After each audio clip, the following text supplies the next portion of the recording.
No dia 23 de novembro, que é o sábado, né, já está pertinho, nós vamos ter o 5º encontro paraibano Joana de Ângeles, com o tema Conquista da Autoiluminação.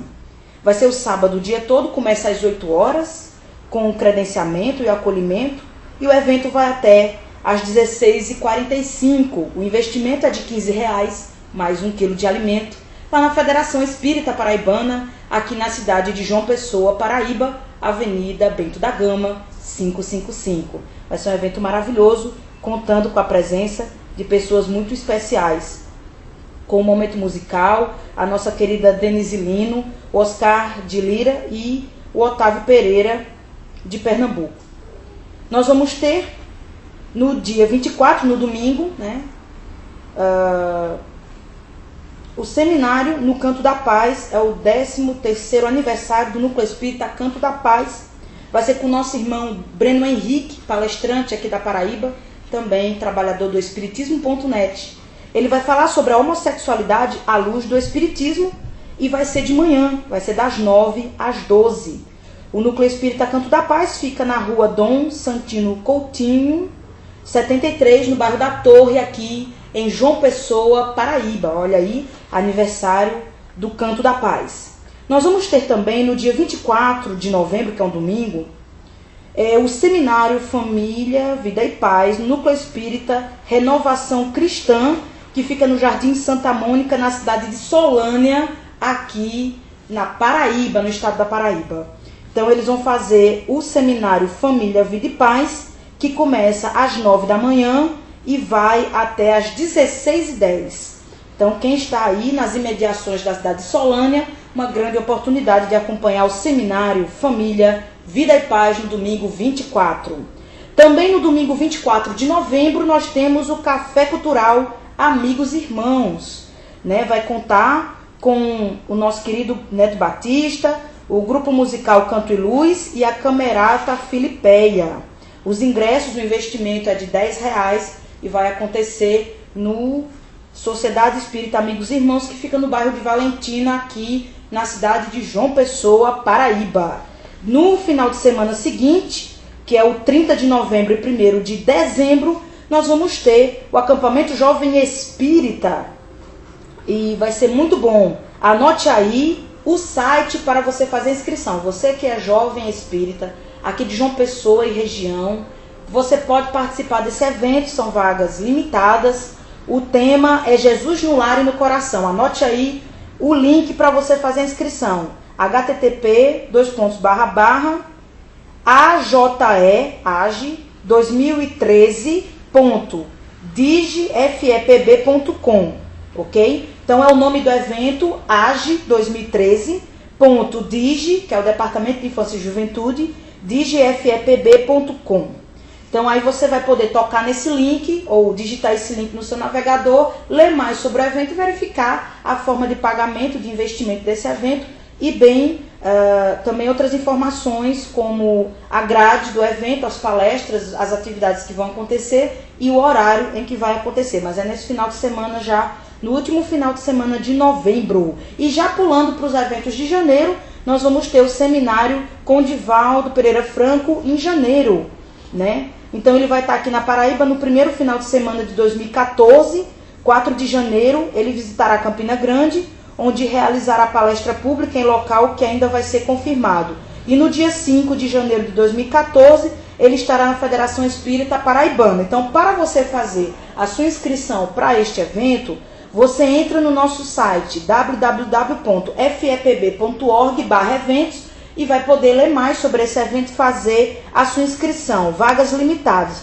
O valor do investimento é de R$30. Bom, existem muito mais notícias para vocês acompanharem. É só entrar no nosso site www.fepb.org.br e procurar os links para fazer a inscrição desses eventos e ter finais de semana maravilhosos. Então, esse foi o nosso bloco de notícias. Daqui a pouco voltamos em definitivo com mais um Evangelho Online.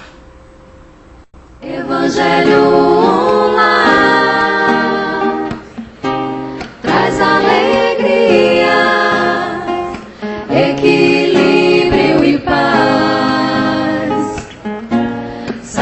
sabedoria, fortifica os laços de uma família e nos liga ao Pai em plena harmonia.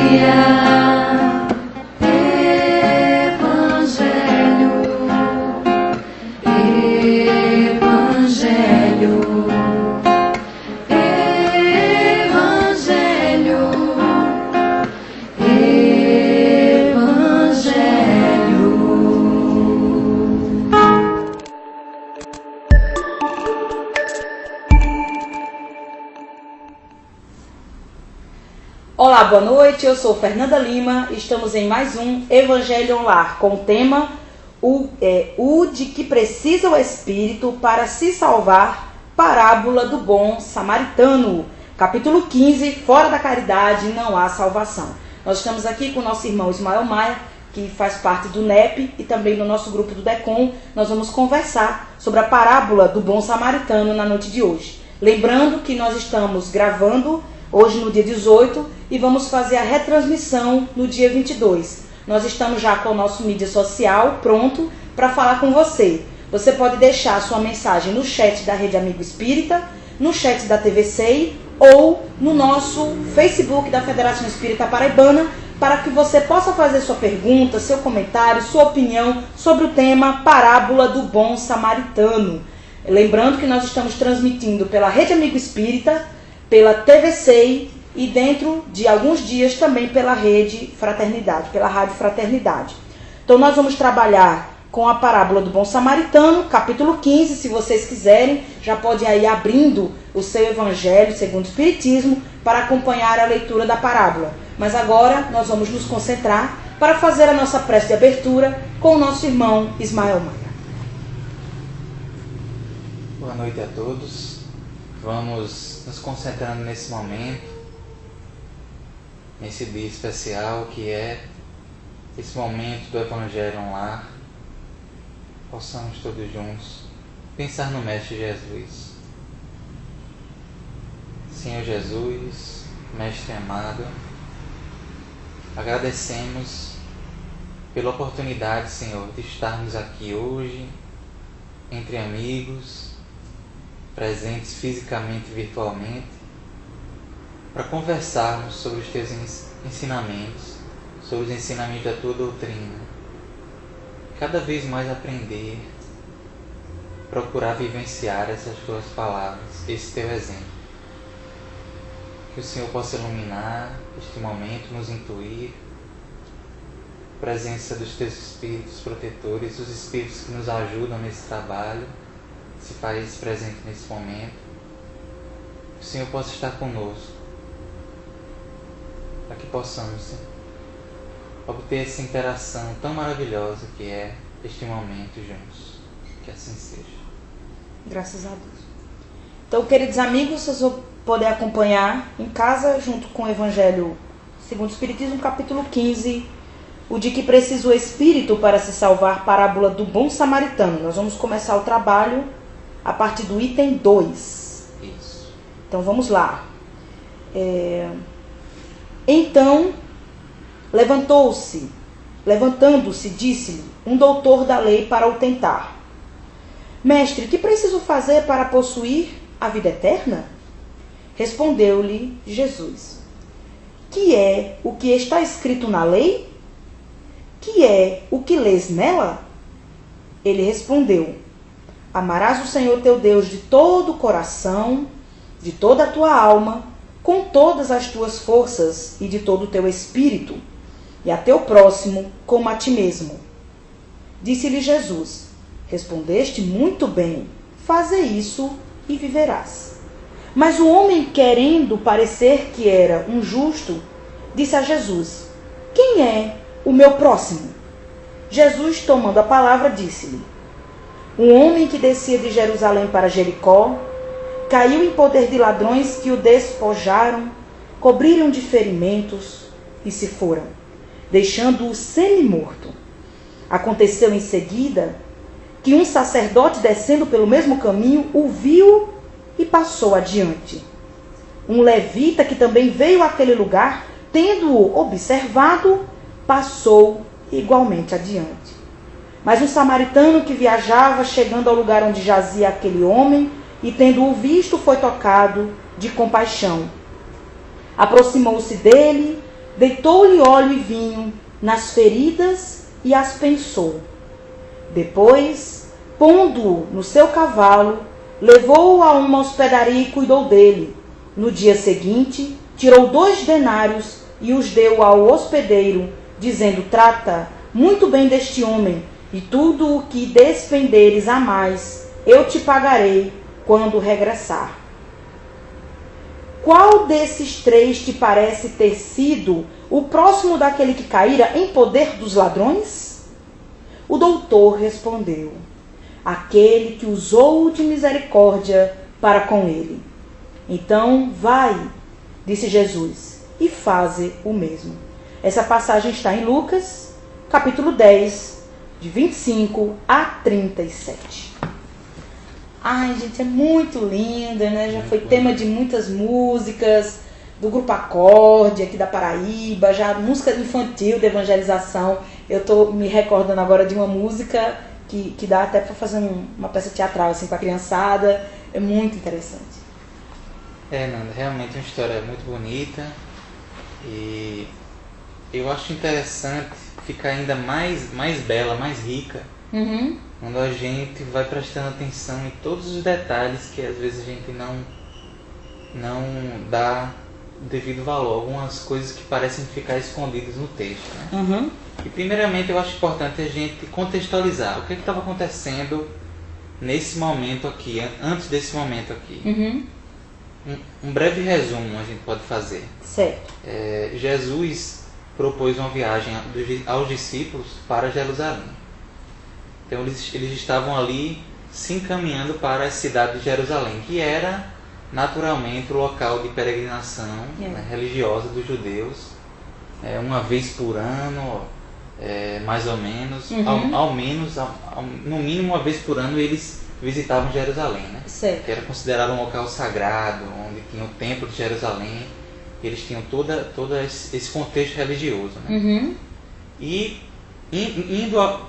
se encaminhando para Jerusalém, tinham 2 caminhos. Um caminho que era um caminho às margens do Mar da Galileia, era o caminho mais usado, mais tranquilo, e um caminho que não era o melhor caminho, mas foi o caminho que Jesus preferiu ir. Nossa. Que foi passando pela Samaria. Sim. Isso aí a gente vai ver por que aconteceu, né? Intrigante ele ter ido pelo caminho não tão usual. E chegando na Samaria, era comum a todos os membros aí da tribo de Judá, a Samaria foi uma dessas tribos, que recebesse qualquer visitante da cidade com toda a hospitalidade possível. Inclusive é como a gente também faz aqui no interior do nosso estado. Exatamente. E no Brasil também a gente tem esse costume. Mas espantaram-se os discípulos que os samaritanos não receberam bem os discípulos e Jesus, né? Nossa. Chegaram lá, eles precisavam de um lar para passar a noite e ter a alimentação, e eles foram totalmente desprezados, né? Nossa. Tanto é que Pedro ficou tão irritado que disse para Jesus: Jesus, você quer que eu mande descer fogo do céu aqui para matar todo mundo? Meu Deus.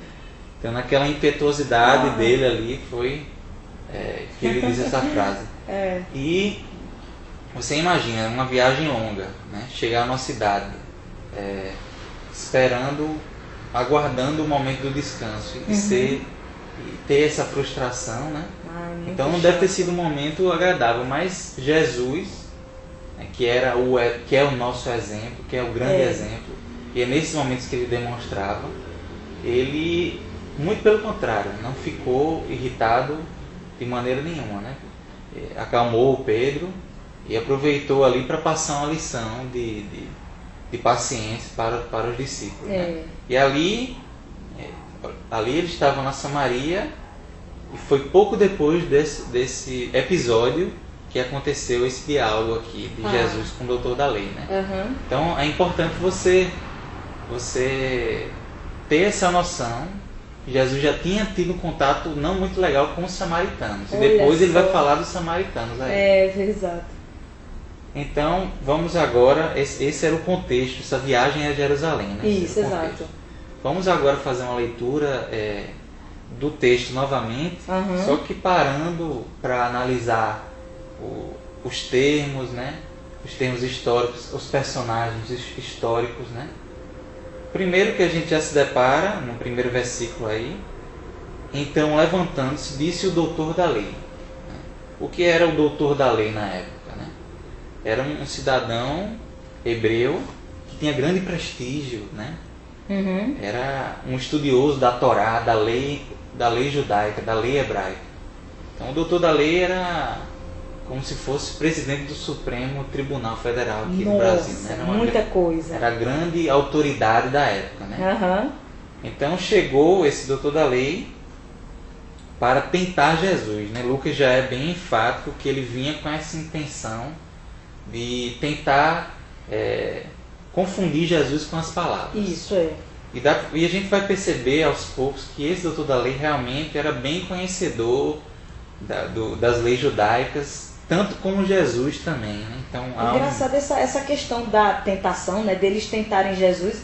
Em várias passagens de Jesus eles vão recorrente. com a mesma intenção, né? Não é a intenção do conhecimento, da verdade, para realmente se iluminar, mas era com a intenção de pegar Jesus em erro para daí dar os procedimentos que eles queriam fazer. Exatamente. Incrível. Isso é muito recorrente. em Ô, várias ser passagens. humano, meu Deus, né? Vamos lá, né? Vamos seguir. Então, continuando, né? É. Esse doutor da lei pergunta a Jesus: Mestre, o que preciso fazer para possuir a vida eterna?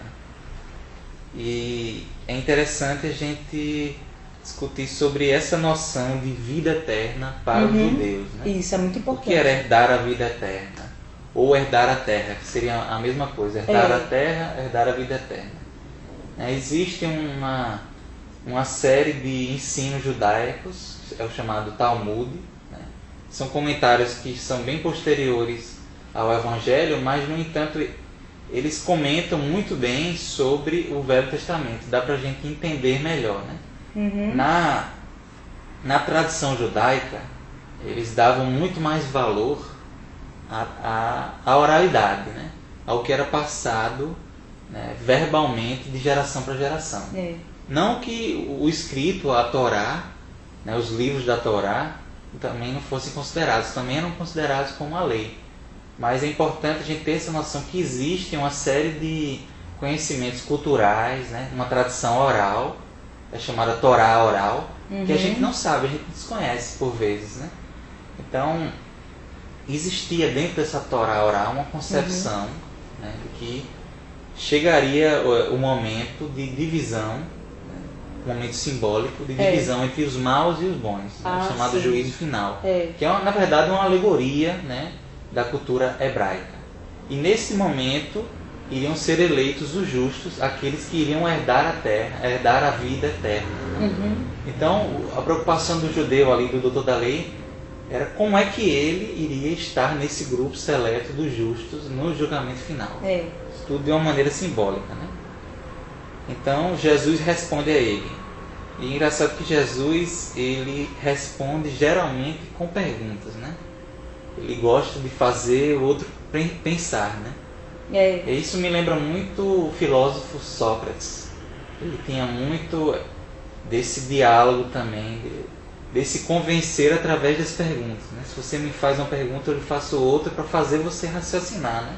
É. Era um modo era uma pedagogia do Cristo, né? Interessante. Ele então responde Jesus com duas perguntas, né? A primeira: o que é que está escrito na lei? E a segunda: o que é que leis nela? Como a leis, né? Em algumas traduções tem algumas diferenças, mas O sentido é o que isso é que aí. você lê nela, né? E aí ele responde, o doutor da lei responde muito bem, responde o seguinte: amarás o Senhor teu Deus de todo o teu coração, de toda a tua alma, com todas as tuas forças e de todo o teu espírito, e a teu próximo como a ti mesmo. Aí disse Jesus: respondeste muito bem, faze isso e viverás. Por que Jesus disse respondeste muito bem? Porque ele fez um grande resumo, né? Pegou... ele está aí, na verdade, citando um dos grandes ensinamentos da cultura hebraica, que era chamado Shema. É justamente essa citação que ele nos trouxe. O amarás o Senhor teu Deus de todo o coração, de toda a tua alma, de todas as tuas forças. Algumas traduções trazem todas as suas forças, outras traduções trazem todas as suas posses.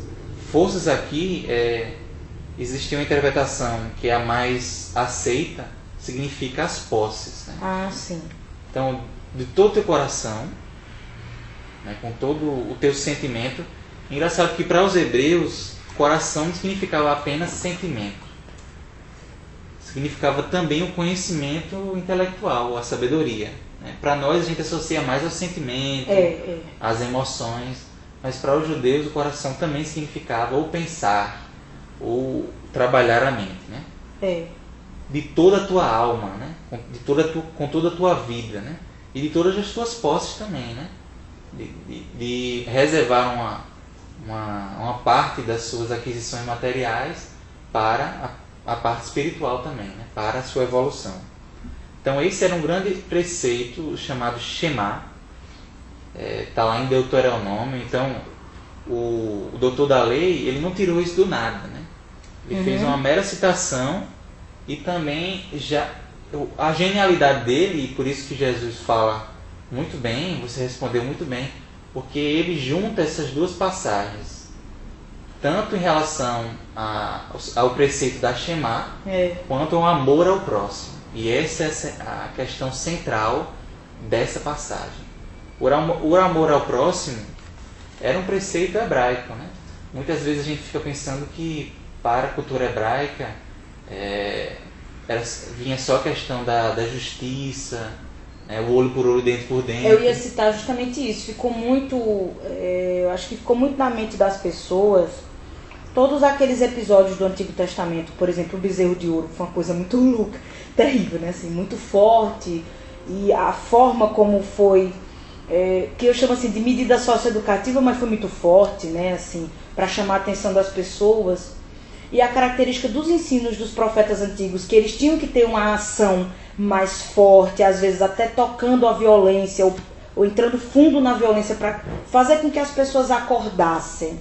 Jesus, ele traz um ensino mais amoroso, nunca usou a violência, então ele sempre trabalhou realmente mais a questão ligando o intelectual com a emoção, trazendo a questão da parábola, que é uma linguagem mais acessível ao povo, né? Mas até hoje em dia, quando se fala em povo judeu, Velho Testamento, realmente retoma isso que você falou, o olho por olho, dente por dente, todas aquelas cenas violentas que marcaram o passado do povo judeu, que foram coisas muito fortes. Mas se a pessoa tiver disponibilidade de ler o Velho Testamento, também vai encontrar passagens bem interessantes, como a questão de você tratar bem as pessoas, os seus vizinhos, o forte defender o fraco. Tem muito isso, eu vi várias passagens de Moisés falando isso, que os fortes deveriam ajudar os fracos para que o povo se mantivesse unido e firme, aquela coisa toda.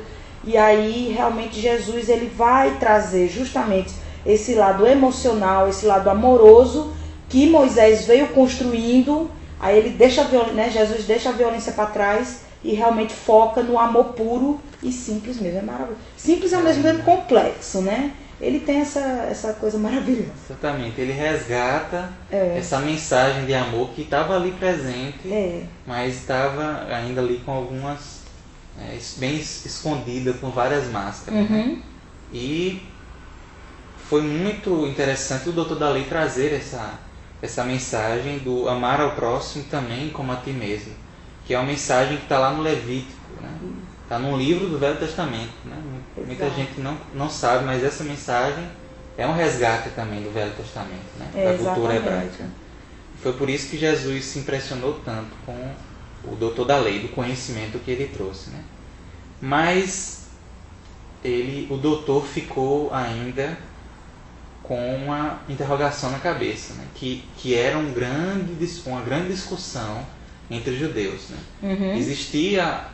Já existia aí esse resgate do amor ao próximo. Mas que próximo é esse?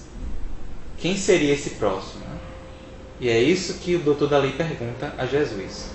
Mas o homem, o doutor, querendo parecer que era um justo, diz a Jesus: quem é o meu próximo? Jesus, como ele nunca dava resposta assim de mão beijada, ele simplesmente contou a parábola do bom samaritano, né? Antes de entrar na historinha da parábola, é importante que se diga, se entenda qual era a visão de próximo dos judeus naquela época. Era um consenso naquele momento, infelizmente, que o próximo ali, aquele que deveria ser amado, era apenas aquele núcleo ali dos judeus que estavam junto a eles ali. Então, os gentios não eram considerados próximos. Né? Nossa. Tanto é que há várias passagens do Talmud que eles vão dizer que você deve amar aos judeus, né? E odiar os gentios. Né? Eita. Então, era uma visão aí. Não é que você precisasse odiar, mas que você não tinha a obrigação de amar. Isso, Você poderia odiar os gentios, quem não fazia parte da religião judaica, né? E Jesus vai nos trazer, vai vir, o doutor Dalí provavelmente já sabia disso, que Jesus vinha trazer uma outra visão, né? Que ia de encontro a isso. Então, aquele tentar que a gente vê no início, a gente já começa a perceber ali que ele queria colocar Jesus numa berlinda, né? Queria fazer Jesus falar alguma coisa que ia de encontro aos judeus ali, ia gerar alguma confusão, ia fazer ele provavelmente ser preso. Mas Jesus contou a parábola do bom samaritano, simplesmente. Né? Então vamos lá começar a historinha. Você quer que eu leia assim todinho, ou qualquer coisa você me avisa para fazer o comentário. Então, né, Jesus, tomando a palavra, disse-lhe: o homem que descia de Jerusalém para Jericó caiu em poder de ladrões que o despojaram, cobriram de ferimentos e se foram, deixando-o semi-morto. Pronto. Aí já tem algumas questões, né? Um homem que a gente vai ver, ele não está identificado, é simplesmente um homem, não tem nenhum rótulo, se ele é judeu, se ele é gentil, se ele é samaritano, enfim, não diz o que ele é. Descia de Jerusalém para Jericó. Né? Essa descida aí é tanto geográfica, né? Porque Jerusalém ficava mais alto do que Jericó, alguns metros acima de Jericó. E também a gente pode levar também um contexto espiritual. Né? Jerusalém para os judeus tinha uma conotação simbólica de que era o topo do mundo. Não existia cidade mais alta do que Jerusalém. Porque simbolicamente era o local que eles encontravam Deus, em que eles se transformavam.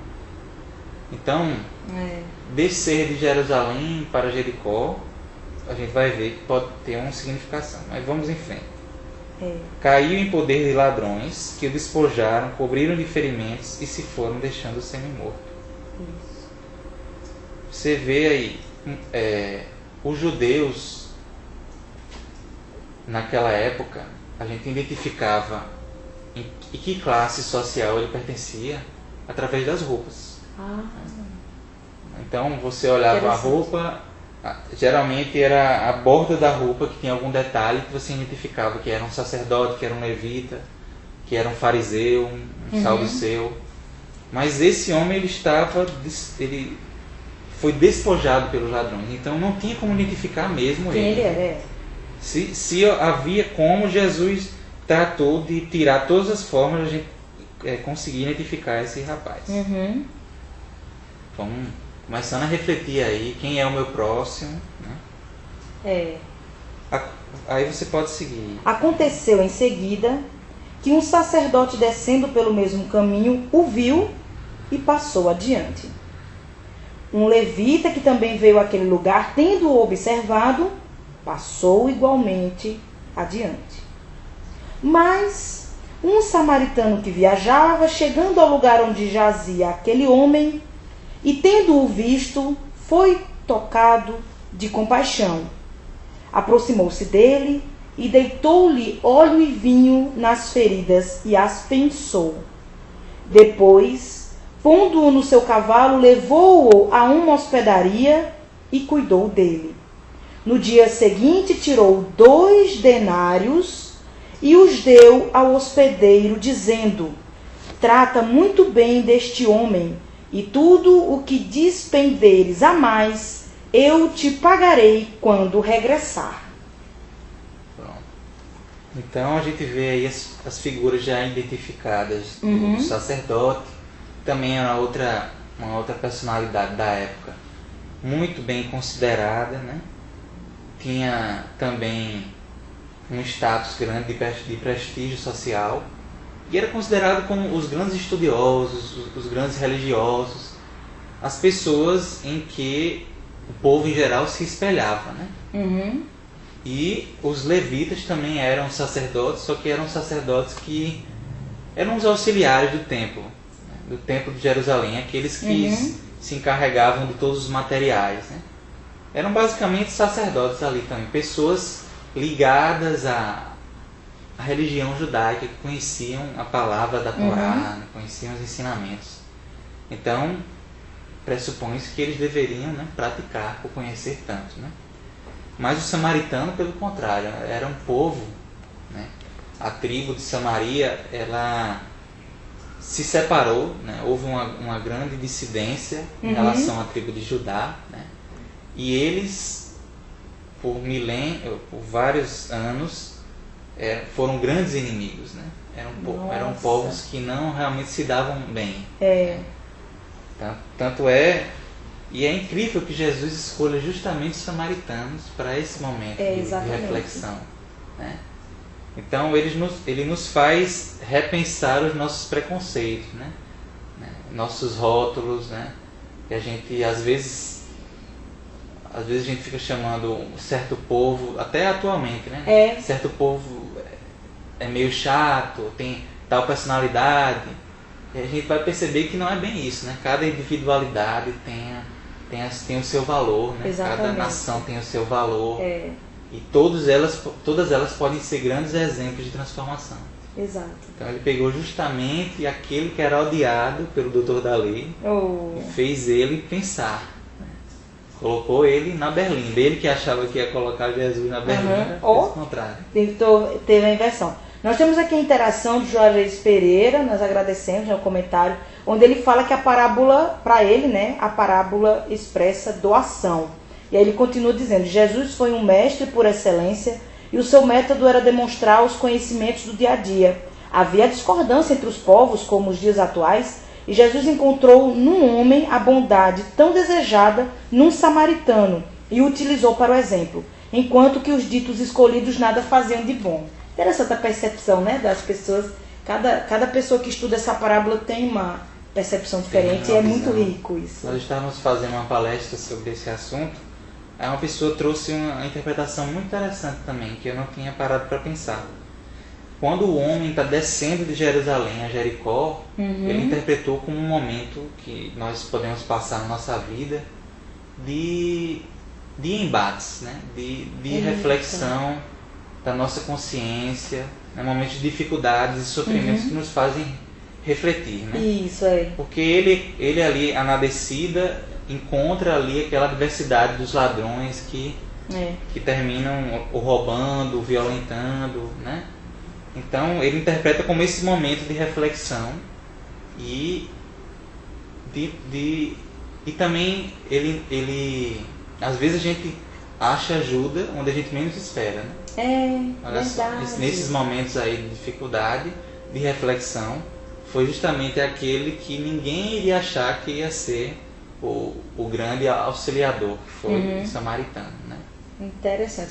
Vou aproveitar essa pausa no raciocínio também. É interessante que no Deuteronômio tem muita coisa que tem no Levítico, né? Eles repetem muito. Isso. Eu encontrei aquela passagem que você falou em Deuteronômio 6. Vocês que gostam de estudar o Velho Testamento, anota aí essa referência. No Deuteronômio 6, no 4, versículo 4, ele diz: Ouve Israel, o Senhor nosso Deus é o único Senhor. Amarás, pois, o Senhor teu Deus de todo o teu coração, de toda a tua alma e de todas as tuas forças. E estas palavras que hoje te ordeno estarão no teu coração. Tem muita coisa romântica, muita coisa bonita, poética no Velho Testamento. Se você for procurar, você se emociona mesmo. É muito interessante. E, aproveitando que você está dando as referências, a questão do amor ao próximo está lá em Levítico, capítulo 19, versículo 8. Anota aí, pessoal. Quem quiser também, você vê que já existia ali, né, a mensagem de amor ao próximo. Né? Só que a visão de próximo foi evoluindo, né? Claro. E Jesus chegou para esclarecer. E é nesse finalzinho que nós vamos ler agora. Pronto, antes do finalzinho vem mais uma interação. O pessoal está, né, vibrando junto com a gente. A Charlene Cheron falou: a parábola do bom samaritano, para mim, fala da compaixão do ser com o próximo. Ai, é muito interessante ver cada visão, né? É como se fossem vários espectadores de vários ângulos diferentes focando no mesmo assunto.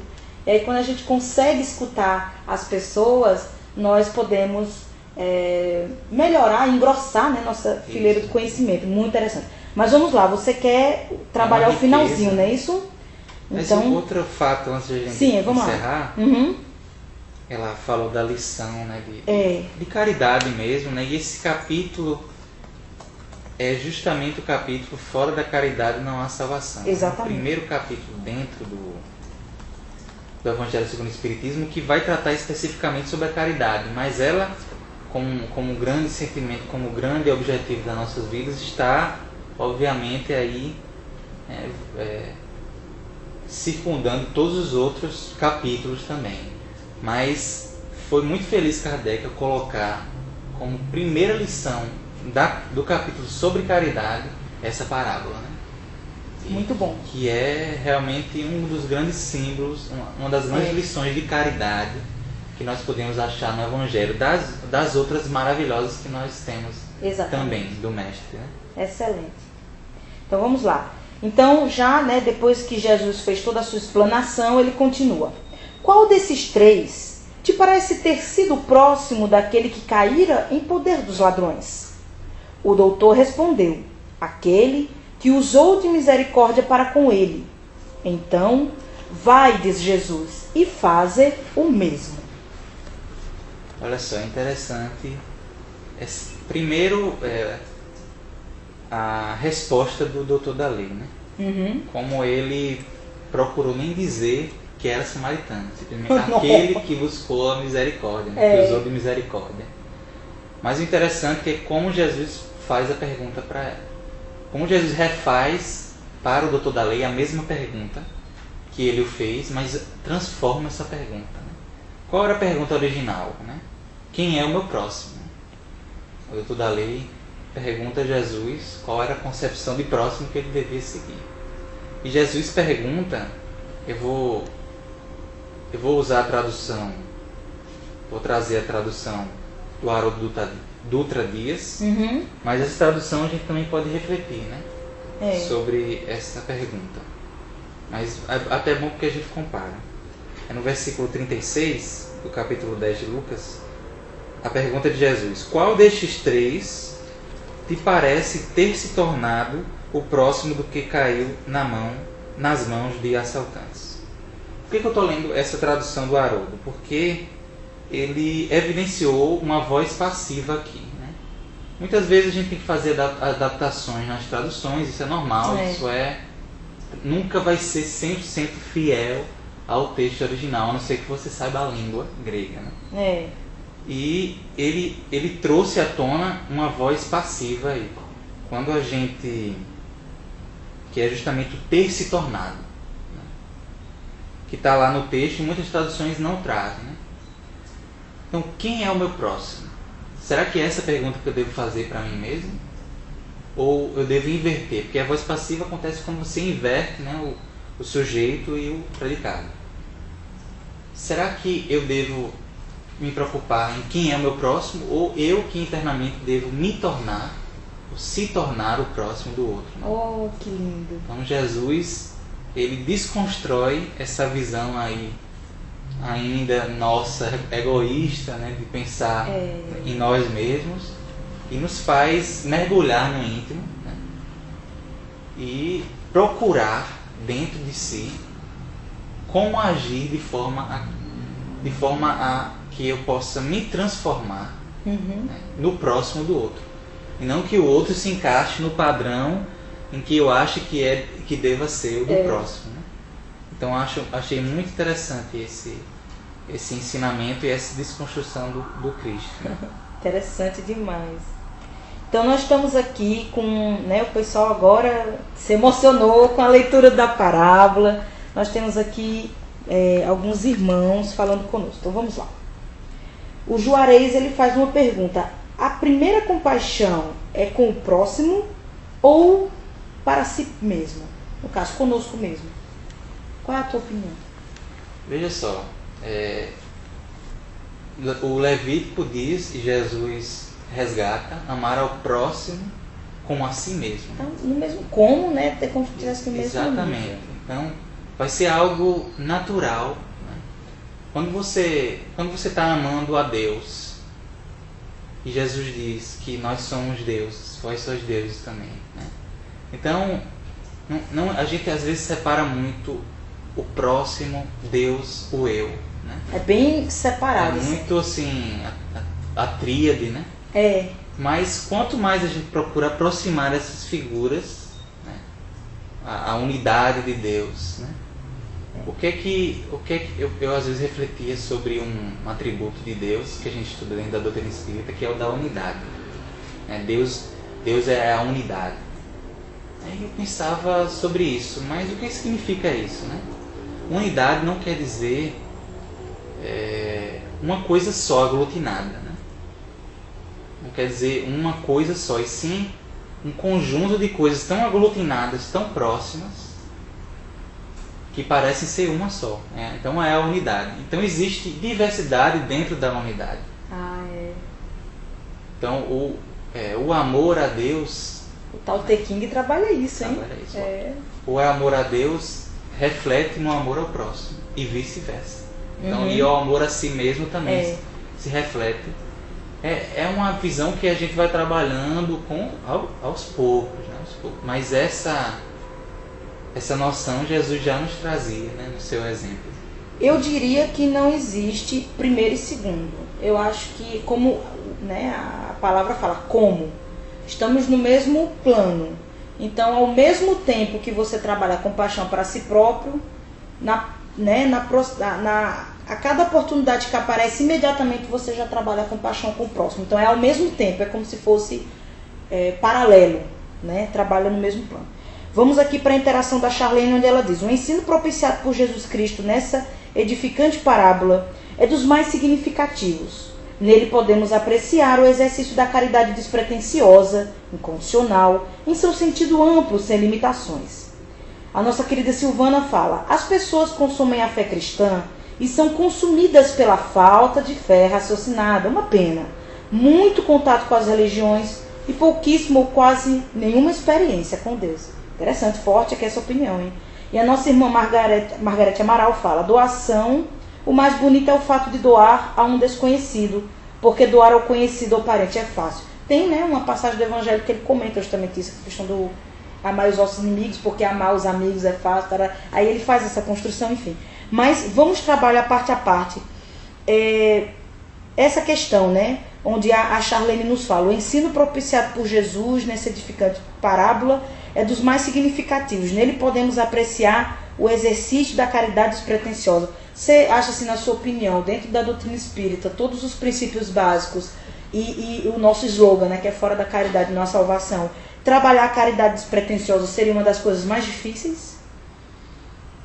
Com certeza, porque a caridade despretensiosa, ela requer de nós a destruição de uma das coisas que a gente mais preza, que é o nosso orgulho.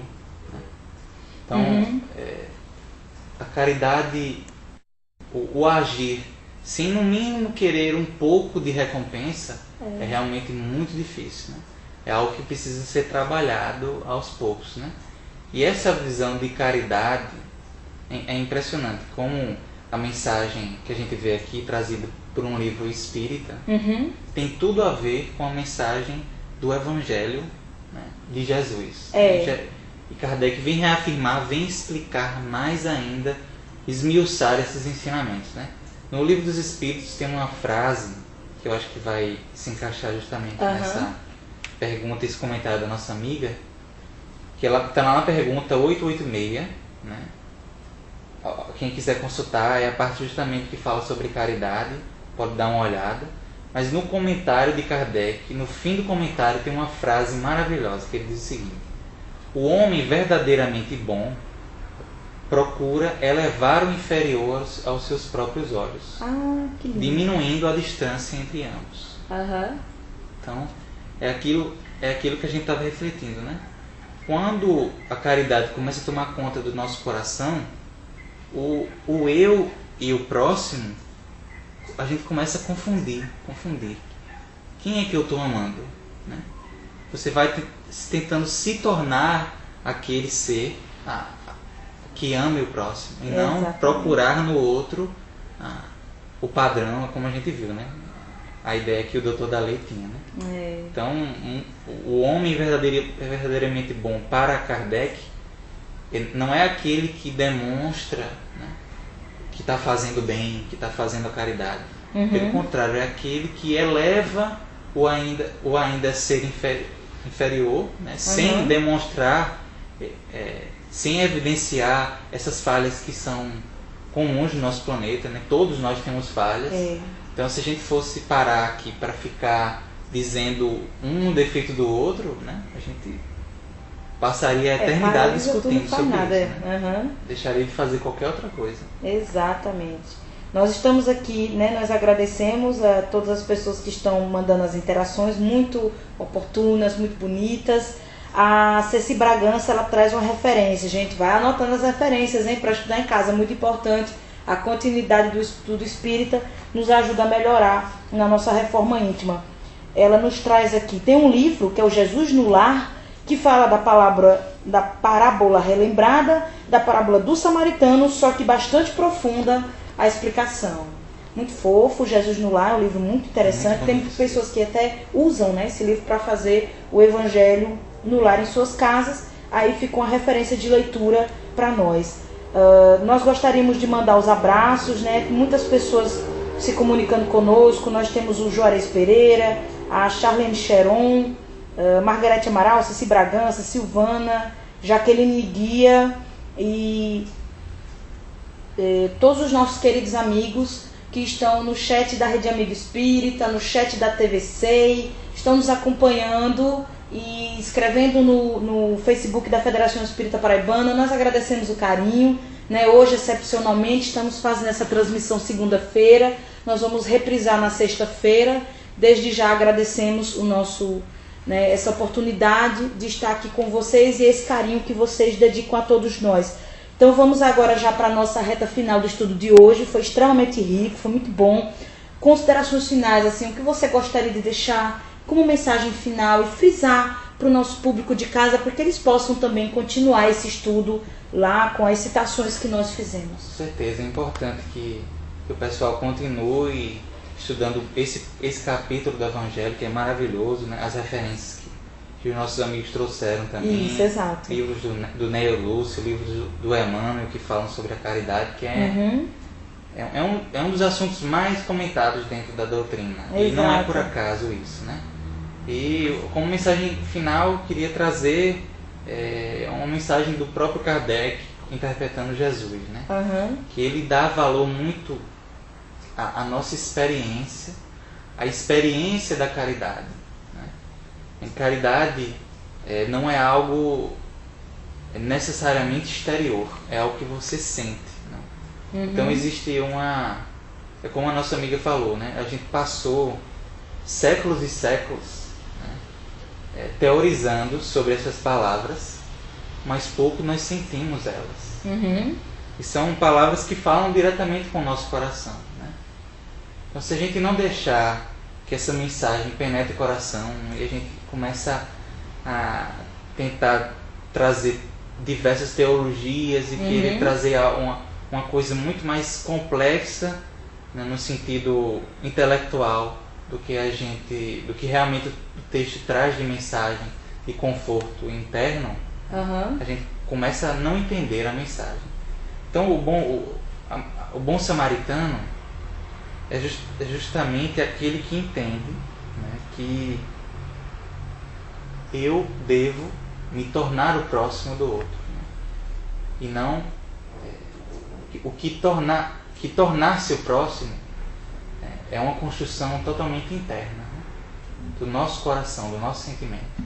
Então que a gente procure mais trabalhar esses nossos sentimentos, trabalhar a caridade dentro do nosso coração e menos as atitudes externas, de estar fazendo alarde dos seus atos, né? Então fica essa mensagem para os nossos companheiros, aqueles que desejarem também complementar, nós ficaríamos honrados em ouvir as mensagens. Eu sempre procuro trazer também outras opiniões, né? Ouvir outras opiniões, outras pessoas que trazem, que enriquece, né? Como a gente já percebeu, enriquece muito mais tendo essa interação. Isso. Fiquei muito feliz de hoje a gente ter Graças a Deus. conseguido ter esse nível de interação. Quase a gente não ia tendo por causa de alguns problemas técnicos, mas felizmente nós conseguimos ter. Pois é, a nossa irmã Jaqueline Guia traz, né? Muito obrigada por todas as questões que estão sendo abordadas. É de suma importância para mim, para minha família, todos vocês, direto e indiretamente. Muito obrigado. Muito fofo, gente. A gente agradece esse carinho, é muito importante para alimentar a nossa motivação e a nossa força para esse trabalho. Nós agradecemos. Para terminar, nós vamos trazer o primeiro parágrafo do item 3, né? Que é a continuação, é a mensagem de Kardec logo abaixo da parábola do samaritano.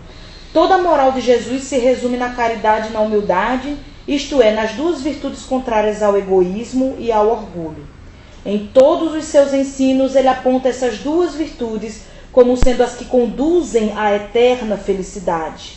Bem-aventurados, disse, aos pobres de espírito, isto é, os humildes, porque deles é o reino dos céus. Bem-aventurados os que têm puro coração, bem-aventurados os que são brandos e pacíficos, bem-aventurados os que são misericordiosos. Amai o vosso próximo como a vós mesmos, fazei aos outros o que quereríeis que vos fizessem. Amai os vossos inimigos, perdoai as ofensas, se quiserdes ser perdoados. Praticai o bem, sem ostentação. Julgai-vos a vós mesmos antes de julgardes os outros. Humildade e caridade, eis o que não cessa de recomendar e o de que dá ele próprio exemplo. Orgulho e egoísmo, eis o que não cansa de combater. E não se limita a recomendar a caridade, põe-na claramente e em termos explícitos como condição absoluta da felicidade futura.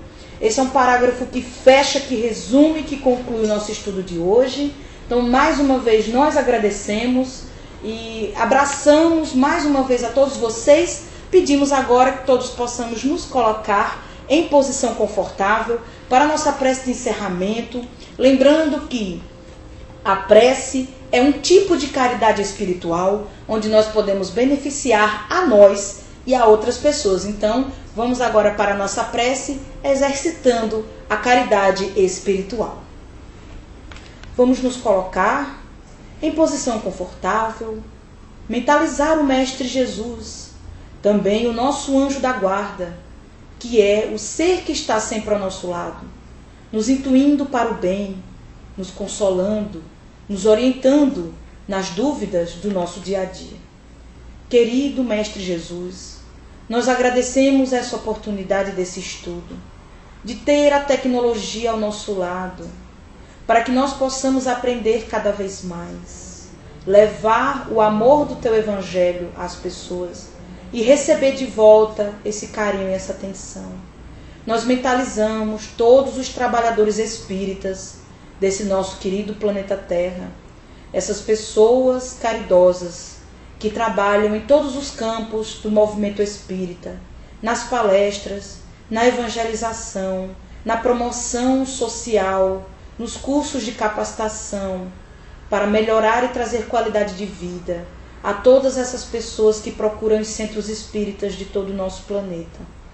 Nós mentalizamos, Senhor, as pessoas que estão passando por dificuldades, principalmente esse povo da Filipina que passou por esse transtorno natural, esse tufão, que os bons espíritos possam auxiliar essas pessoas que vieram a desencarnar, os familiares que perderam entes, que eles possam ser consolados, orientados em todas as suas dificuldades, para que tenham intuição e consolação e motivação para vencer mais esse desafio da vida perante as forças da natureza.